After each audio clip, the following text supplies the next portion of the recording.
Welcome to day 5. This is a great stretch, especially if you spend a lot of time sitting, like sitting at a desk or sitting on a sofa, whatever.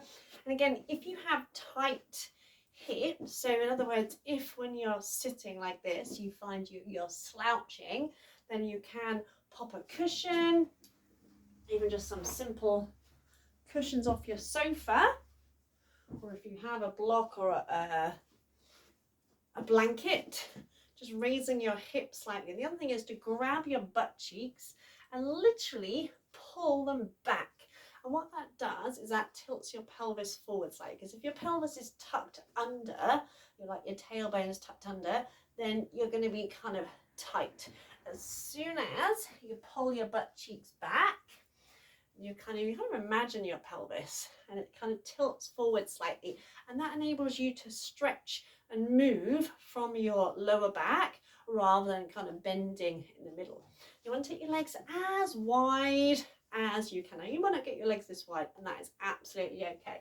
As wide as you can. If you still feel tight in your back, even with cushions, then bend your knees slightly, but keep your feet flexed and try and turn your toes up to the ceiling. The other good thing about this stretch is it stretches out our liver meridian, which kind of runs along your trouser seam, which is great if you're feeling a bit pissed off, a bit because that's the meridian that helps you kind of process kind of negative emotions. And again, we're releasing tension from our hips. So you're just going to start up, take your thumbs, and from the inside, run your thumbs along your hip crease and do it quite firmly, not so it causes pain, but quite firmly through to the back, and that helps to release your tendons. And always remember that it takes a few breaths before the body releases, and you might find you need to literally grab your butt cheeks a little bit more and wiggle forward a little bit more, so you feel like you can move from your lower back rather than bending from your hips. Again, keep flexing the toes and take a nice deep breath in. As you breathe out, just slide your hands towards your feet. Now, you might not get anywhere near here. Now, another option, if you're really, really tight, is to grab some pillows, and they can be pillows off your bed, doesn't matter, and to literally get enough pillows so that you can rest your upper body on it. Because the longer you stay in a stretch and breathe deeply, that's the most important thing, breathe deeply, the more your body relaxes into it, because your body's got its own kind of safety mechanism called the Golgi reflex, and this is to protect you basically. So in other words, if you try and force your body into any kind of stretch, it will go, no, I'm not doing that. So it will resist literally. So the idea is to stay for a few breaths, and each exhale, you'll feel yourself sink deeper. And you might find again, you can adjust again, grab your butt cheeks, pull them back. So you can tilt forward from your lower back. Again, you can do this with your knees bent. Try and keep your toes pointing up towards the sky. So you want to stretch out our inner thighs and the backs of the legs, because if you've got tight hamstrings, you'll have a tight back, and vice versa, because the muscles all kind of interconnect. So you've got muscles that come from your back that run down into your legs. So you want to feel a stretch and release, excuse me, in your back as well as your hamstrings. So in other words, you don't want to be tense through the upper body. So keep the shoulders nice and relaxed.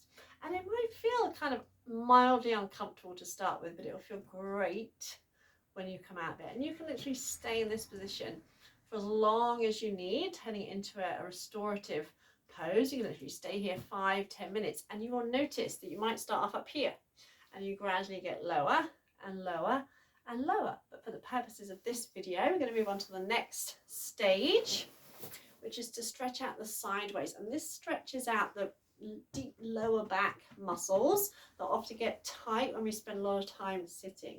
So you're going to slide I'm doing my left hand towards my left foot. Again, don't worry if you're nowhere near your foot. And you can reach the other arm around behind you, tuck it in your waistband, and look towards that shoulder. And imagine stretching sideways. Now, one thing I like to do is to inhale, ease off a little bit, and exhale, stretch. Inhale, ease off, and exhale, stretch. Now imagine lengthening from your tailbone to the crown of your head. And if it hurts your head to look up, then just keep your head in neutral or look down to the floor. So if you can't reach your foot, it doesn't matter. Just hold on wherever you can reach. And even if you're nowhere near here, even if you're kind of up here somewhere, still feel that stretch. Keep drawing that shoulder back. And you can, if you are able to, and you want to give it a try, you can reach that arm up and over as if you're reaching towards that foot. Again, focus on the stretch in the side body, so don't collapse forward like that. Stretch in the side body. And after a while, or after a few days, you may find, and again, there's no rush, you may find that you can reach the toes. And in that case, you can bring the elbow inside your leg, press against that leg, so you really push that arm into your thigh to turn through your chest.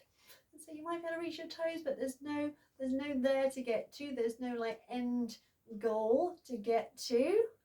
Focus more on the stretch and focus more on the journey, and you can stay as long as you need on that side. When you come up, notice how it feels in your lower back, and then we just do the same on the other side. So wrapping the left arm around behind me, sliding the right hand towards the right foot. Always keep in mind that wherever you are, you will get benefit. Even if you can't reach the foot, even if you can't reach the foot with your hand, you will still get benefit. Again, try inhale, easing off a little bit, and exhale, stretching. Again, focusing on, it's a side stretch, this one, it's a side stretch. Keep flexing your toes. Again, you can try bringing in that arm. Inhale, release a little bit. Exhale, stretch. Always imagine lengthening your tailbone in one direction and the crown of the head in the other. So instead of just focusing on the upper end, imagine your tailbone lengthening away and the crown of the head lengthening in the opposite direction. Again, if you find you can reach the toes, you can bring the right elbow to the inside and really do press against your thigh. Draw your left shoulder back. And so you may find you can reach the toes. Feel that stretch down this lower back. Nice deep breaths. You're going to stay as long as you need to. And come up nice and gently. Come up with awareness. And you can also do another simple hamstring stretch here. So even with this one kind of pose, getting myriad benefits where you just slide your hands towards one foot. Again, doesn't matter if you can't reach the foot. Think of stretching from your lower back rather, I see so many people and they're trying desperately to reach their foot, that they're bringing tension into the shoulders and the neck and and it's really no point. You're better off just having your hands wherever you can reach. And imagine bringing your belly to your thighs, chest towards your knees, nose in the direction of your toes. You can do that both sides. Again, you can hold on for as long as you like. You can do another forward stretch. So you can literally spend 5-10 minutes playing around with this position. And when you bring the legs back in, shake them out and just notice how it feels. You'll feel a nice rush of energy. You'll feel a release of tension, your inner thighs and your hips and your lower back. Remember, start from where you are. There is no there to get to. Even if you're miles away from your feet, you will still feel benefit. Enjoy. Let me know how you get on.